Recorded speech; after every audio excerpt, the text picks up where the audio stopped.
क्या आपने कभी सोचा है जब हम गहरी नींद में चले जाते हैं तब हमारे भीतर क्या होता है? वह समय जब ना कोई विचार होता है, ना कोई स्मृति, ना कोई इच्छा। फिर भी जब हम सुबह उठते हैं तो कहते हैं आज बहुत अच्छी नींद आई। ये कौन सी चेतना है जो जानती है कि हम सोए हुए थे? जब शरीर निष्क्रिय है, मन मौन है, बुद्धि काम नहीं कर रही, तब भी कुछ है जो उपस्थित है, जो साक्षी है। वही है सुषुप्ति अवस्था। एक ऐसी अवस्था जिसमें आत्मा ईश्वर से मिलती है, पर उसे उसका ज्ञान नहीं होता। उपनिषदों में कहा गया है, यत्र न कंचन काम्यते न कंचन स्वप्नम पश्यति तत् सुषुप्तम। अर्थात जहां ना कोई इच्छा शेष रहती है, ना कोई स्वप्न चलता है, वही है सुषुप्ति। वह परम शांति की स्थिति है जिसमें आत्मा अपने स्रोत ब्रह्म में विलीन हो जाती है। परंतु यहाँ एक रहस्य छिपा है। आत्मा ब्रह्म से मिलती तो है, लेकिन अनजाने में वह उस एकत्व को जानती नहीं। ये वैसा ही है जैसे सूर्य के नीचे खड़ा व्यक्ति आंख बंद करके कहे यहाँ अंधेरा है। सूर्य तो है पर अनुभव नहीं। यही कारण है कि उपनिषद कहते हैं सुषुप्ति आत्मा की विश्रांति है पर मुक्ति नहीं, क्योंकि मुक्ति तब होती है जब वही मिलन सजगता के साथ हो जिसे तुरीय कहा गया है। आज हम इस वीडियो में जानेंगे सुषुप्त अवस्था क्या है, आत्मा उस समय कहां जाती है, यह अवस्था ईश्वर से जुड़ाव का प्रतीक क्यों है, और क्या हम जागृत रहते हुए उसी शांति को पा सकते हैं। भारतीय दर्शन में सुषुप्ति अर्थात गहरी निद्रा की अवस्था को केवल नींद नहीं बल्कि एक आध्यात्मिक स्थिति माना गया है। सदियों पहले जब विज्ञान ने चेतना का नाम भी नहीं सुना था, तब आर्षि ओशियो ने ध्यान और अनुभव से यह खोज की थी कि चेतना 3 नहीं बल्कि 4 अवस्थाओं में कार्य करती है, जागृत, स्वप्न, सुषुप्त और धुरीय। इसका सर्वप्रथम और सर्वश्रेष्ठ वर्णन मिलता है मांडूक्य उपनिषद में, जो केवल 12 मंत्रों वाला छोटा उपनिषद है, पर इसे उपनिषदों का सार कहा गया है। उपनिषद कहता है, यत्र सुप्त न कंचन कामम कामते न कंचन स्वप्नम पश्यति तत्सुप्तम। मांडूक्य उपनिषद मंत्र 5। अर्थात जब मन और इंद्रियां शांत हो जाती हैं और चित्त किसी भी वस्तु की कामना नहीं करता, तब व्यक्ति सुषुप्त अवस्था में होता है। यहाँ आत्मा ना तो जागृत है, न स्वप्न देख रही है, न सोच रही है। वह शुद्ध विश्रांति में है, किंतु इस विश्रांति में ज्ञान नहीं है। वह अंधकारमय शांति है, प्रकाशमान नहीं। बाद में बृहदारण्यक उपनिषद और छांदोग्य उपनिषद दोनों में इस विषय को और गहराई से समझाया गया। बृहदारण्य कहता है, एषा हस्य परागतिय एषा हयस्य परमा संपत्। अर्थात यह अवस्था आत्मा की परम गति है, जहां वह सब कर्मों, इच्छाओं और अनुभवों से मुक्त होकर ब्रह्म में विश्राम करती है। लेकिन यह मुक्ति नहीं, केवल अवकाश है। आदि शंकराचार्य ने अपने ब्रह्मसूत्र भाष्य में लिखा, सुषुप्ति में आत्मा ब्रह्म में स्थित होती है, परंतु अविद्या अज्ञान से आच्छादित रहती है। यानी वहां ब्रह्म का अनुभव नहीं, केवल अस्तित्व है। जैसे बादलों के पीछे सूर्य मौजूद होता है पर दिखता नहीं। योग शास्त्र के अनुसार भी सुषुप्ति अवस्था मन की 5 अवस्थाओं में से एक है, क्षिप्त, मूढ़, विक्षिप्त, एकाग्र और निरुद्ध। सुषुप्ति उस स्थिति के समान है जहां मन निरुद्ध हो जाता है। वह कुछ नहीं सोचता, ना देखता, ना अनुभव करता, पर चेतना पूरी तरह समाप्त नहीं होती। यहां से पता चलता है कि भारतीय ऋषियों ने नींद को केवल जैविक नहीं बल्कि आध्यात्मिक घटना के रूप में देखा, जहां आत्मा प्रतिदिन थोड़ी देर के लिए अपने मूल स्रोत ब्रह्म से जुड़ती है और फिर जग कर उसी संसार में लौट आती है। सुषुप्त अवस्था यह वह क्षण है जब मन का खेल थम जाता है, जब सभी विचार, इच्छाएं और स्मृतियां विलीन हो जाती हैं। पर आत्मा जो इन सब की साक्षी है, वह नष्ट नहीं होती। वह बस अपने मूल स्वरूप में विश्राम करती है। जब हम गहरी नींद में जाते हैं तो हमारी इंद्रियां बाहरी जगत से कट जाती हैं। मन स्वप्नों के संसार में भी नहीं भटकता और बुद्धि जो निर्णय लेती है वह भी शांत हो जाती है। ये वही बिंदु है जहां आत्मा चैतन्य स्वरूप अपनी यात्रा पूरी करके अपने स्रोत में लौट जाती है। बृहदारण्यक उपनिषद कहता है, सुषुप्ति में आत्मा अपने शरीर, मन और कर्मों को पीछे छोड़कर परमात्मा में प्रवेश करती है, जैसे पक्षी अपने घोंसले में लौट आता है। यह अत्यंत सुंदर प्रतीक है। जैसे पक्षी दिन भर आकाश में उड़ता है, कभी भय में, कभी उत्साह में, पर अंततः शाम को लौटकर अपने घर में विश्राम करता है, उसी तरह आत्मा भी दिन भर इंद्रियों और कर्मों के माध्यम से जगत का अनुभव करती है। परंतु जब सब शांत हो जाता है, तब वह अपने घोंसले ब्रह्म में लौट आती है। लेकिन यहाँ एक गढ़ बिंदु है। उपनिषद कहते हैं सुषुप्ति में आत्मा ब्रह्म में लीन तो होती है, पर उसे उस मिलन का ज्ञान नहीं होता, यानी वह ईश्वर में समाई हुई है, पर अनजाने में वह उस शांति को अनुभव नहीं करती, बस रहती है उसमें। यह एक अज्ञान युक्त शांति है, जैसे कोई व्यक्ति अंधेरे में गहरे झील में डूब जाए। ठंडक और गहराई का अनुभव तो है, पर दृश्य नहीं। इसलिए वेदांत कहता है सुषुप्ति अवस्था में आत्मा अनुभव करती नहीं, केवल अस्तित्व में रहती है।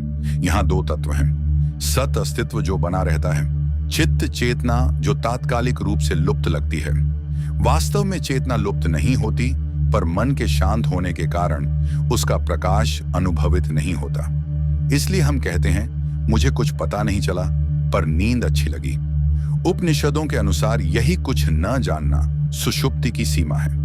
यह वह अवस्था है जहां आत्मा ब्रह्म में डूबी रहती है, परंतु अविद्या अज्ञान का पर्दा अब भी मौजूद है, और इसी कारण से आत्मा इस स्थिति को जागृत अवस्था में स्मरण नहीं कर पाती। लेकिन ध्यान दीजिए, यह वही अवस्था है जहां आत्मा ईश्वर के सबसे निकट होती है, क्योंकि सुषुप्ति में ना कोई अहंकार रहता है, ना कोई अलगाव का भाव। व्यक्ति, मन और संसार सब मिट चुके हैं, केवल मैं हूं का सूक्ष्म भाव रह जाता है, और वह मैं वास्तव में भ्रम का ही प्रतिबिंब है। इसीलिए शास्त्र कहते हैं सुषुप्ति में आत्मा भ्रम का आलिंगन करती है और ब्रह्म आत्मा को अपनी गोद में रखता है। परंतु जब हम जागते हैं तो फिर से मन, विचार और अहंकार सक्रिय हो जाते हैं और आत्मा उस मिलन को भूल जाती है। यही भूल ही संस्कारों का कारण बनती है, और यही भूल हमें बार बार पुनर्जन्म के चक्र में रखती है, क्योंकि हम उस एकत्व को अनुभव करते हैं पर पहचानते नहीं। सुषुप्ति अवस्था का रहस्य यही नहीं रुकता। यह केवल नींद की अवस्था नहीं, यह आत्मा और ब्रह्म के बीच के संबंध का संकेत है। परंतु यह मिलन अज्ञान के आवरण में ढंका हुआ होता है। जब यह मिलन सजगता के साथ घटता है, तब वह तुर्या अवस्था कहलाती है। शास्त्र कहते हैं सुषुप्ति में आत्मा ब्रह्म में स्थित होती है, पर उसे यह नहीं होता कि मैं ब्रह्म हूं। तुर्य में वही आत्मा जानती है अहम ब्रह्मास्मि। यहां अंतर ज्ञान का है, अनुभव का नहीं। सुषुप्ति और तुर्य दोनों में मन शांत है, इंद्रियां निष्क्रिय हैं, विचार अनुपस्थित हैं, परंतु सुषुप्ति में ज्ञान सोया हुआ है और तुर्य में ज्ञान जागृत। कल्पना कीजिए आप समुद्र में गहराई तक उतर गए हैं। ऊपर की लहरों का शोर नहीं है, सब कुछ शांत है। सुषुप्ति में आप इस गहराई में हैं, पर आंखें बंद हैं, आपको समुद्र का स्वरूप नहीं दिखता। तुर्य में वही गहराई है, पर आपकी आंखें खुली हैं। आप जानते हैं कि आप और समुद्र एक हैं।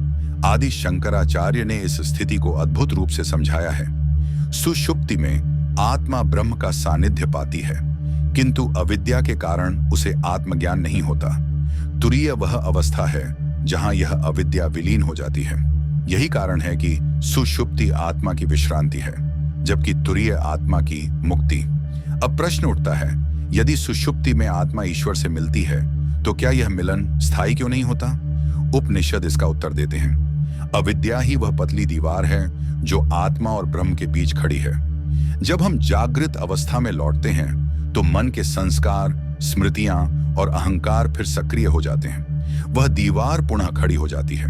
हम कहते हैं मैं सोया था, पर कोई यह नहीं कहता मैं ब्रह्म में लीन था, क्योंकि उस समय साक्षी भाव उपस्थित नहीं था। इसलिए योग शास्त्र और वेदांत दोनों कहते हैं सुषुप्त त्रिय की झलक मात्र है। यह उस अवस्था का बीज रूप है जिसे ध्यान और साक्षी भाव के माध्यम से स्थायी अनुभव में बदला जा सकता है। महर्षि पतंजलि ने कहा है, निद्रा भी एक प्रकार का वृत्ति है, पर जब साधक उस निद्रा को साक्षी भाव से देखना सीख लेता है, तब वही निद्रा निरुद्ध चित्त अवस्था में परिवर्तित हो जाती है। यानी सुषुप्ति का अनुभव अज्ञान से नहीं, ज्ञान से करना। यही आध्यात्मिक साधना का सार है। यही कारण है कि ध्यान में जब मन पूरी तरह शांत होता है, तो साधक उसी अवस्था को सजग रूप में अनुभव करता है। वह कह सकता है, अब मैं सोया नहीं हूं, पर विचारों का शोर थम गया है, और यही सजग शांति तुरीय है। यह सुषुप्ति का ही विस्तार है, पर अब वहां प्रकाश है, ज्ञान है, जागृति है। इसीलिए वेदांत कहता है, जो सुषुप्ति को जान गया वही मुक्त हुआ, क्योंकि जिसने गहरी नींद के मौन में अपने साक्षी को पहचान लिया, वह अब किसी भी अवस्था, जागृत, स्वप्न या सुषुप्ति में बंधा नहीं रह सकता। वह जानता है मैं वह हूं जो इन तीनों अवस्थाओं को देखता है, और वही देखना ही भ्रम का साक्षात्कार है। अगर सुषुप्ति अवस्था में आत्मा ईश्वर से मिलती है, तो क्या यह संभव है कि हम जागते हुए भी उसी शांति का अनुभव कर सकें? उत्तर है हाँ, यह संभव है। लेकिन इसके लिए हमें अपनी चेतना को भीतर की ओर मोड़ना सीखना होगा। वेदांत कहता है सुषुप्ति बाहर नहीं घटती, वह भीतर की अवस्था है। जब मन शून्य हो जाता है, वही गहरी नींद का मौन उतर आता है। इस शांति को जागृत अवस्था में लाने के लिए 3 साधन बताए गए हैं। एक साक्षी भाव, 2 ध्यान और 3 भक्ति स्मरण। एक साक्षी भाव, स्वयं को देखने की कला। हर दिन कुछ समय निकालिए और अपने विचारों को देखें। जैसे कोई व्यक्ति नदी के किनारे बैठकर प्रवाह देखता है। बस देखें, बिना किसी निर्णय के। जब आप देखते हैं कि विचार आ रहे हैं और जा रहे हैं, तो धीरे धीरे आप समझने लगते हैं, मैं विचार नहीं हूं, मैं देखने वाला हूं। यही साक्षी भाव है। यह अभ्यास आपको उस बिंदु तक ले जाएगा जहां विचारों का प्रवाह थम जाता है और मन सुषुप्ति की तरह शांत हो जाता है। पर आप सोए नहीं हैं, सजग हैं। यही सुषुप्ति का सजग अनुभव है। त्रियका द्वार। 2 ध्यान, सुषुप्ति को सजगता में बदलना। हर दिन 15 से 20 मिनट ध्यान में बैठिए। शरीर को स्थिर करें, श्वास को गहरा और सहज बनाएं और मन को श्वास पर टिकाएं। धीरे धीरे विचारों की परतें गिरने लगेंगी। एक बिंदु पर मन बिल्कुल शांत हो जाएगा। वहां ना कोई विचार होगा, ना कोई शब्द। वह क्षण सुषुप्ति जैसा है, पर आप सजग हैं। आप जानते हैं कि मैं हूं। यह वही अवस्था है जिसका अनुभव आलसी ध्यान में करते थे।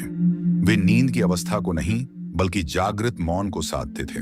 यदि आप रोज यह साधना करें, तो धीरे धीरे वह अनुभव आपके भीतर स्थायी हो जाएगा। फिर दिन के किसी भी क्षण, काम करते हुए, चलते हुए, बोलते हुए, आप भीतर वही शांति महसूस कर सकेंगे जो सुषुप्ति में आत्मा अनुभव करती है। 3 भक्ति स्मरण मिलन को हृदय से जीना।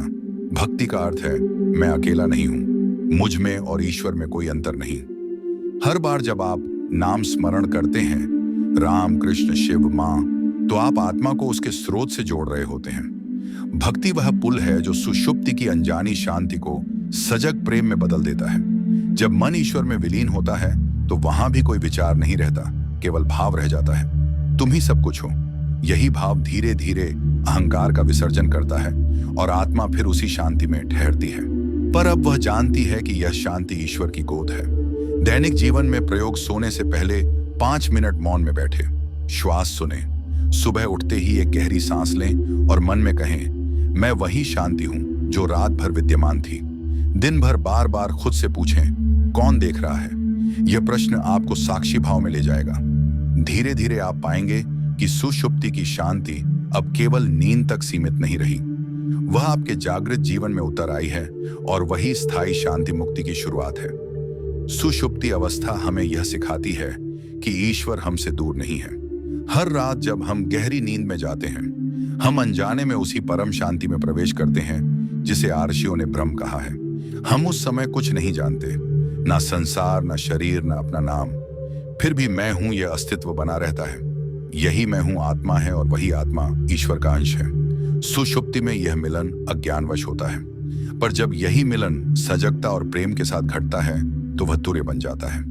यही है आत्म साक्षात्कार। शास्त्र कहते हैं, निद्रा में तुम ब्रह्म को पा लेते हो, पर जागृत चेतना में उसे पहचानना मुक्ति है। तो अब प्रश्न यह नहीं कि क्या आत्मा ईश्वर से मिलती है, वह तो प्रतिदिन मिलती है। प्रश्न यह है, क्या मैं उस मिलन को पहचानता हूं? जब मन शांत हो जाता है, जब विचारों की भीड़ थम जाती है, जब भीतर मौन उतरता है, तब वही शांति, वही मौन, वही विश्रांति ईश्वर की उपस्थिति है। और उस क्षण आत्मा मुस्कुराती है, क्योंकि उसे याद आ जाता है कि वह कभी ईश्वर से अलग थी ही नहीं। यद्दा सर्वे प्रमुचन्ते कामा यस हृदता अथ मृत्य मृतो भवति अत्र ब्रह्म समश्नुते। कठोपनिषद। जब हृदय के सभी कामनाएं शांत हो जाती हैं, तब मनुष्य अमर बन जाता है और इसी जीवन में ब्रह्म को प्राप्त करता है। यही सुषुप्ति का रहस्य है। मौन में 6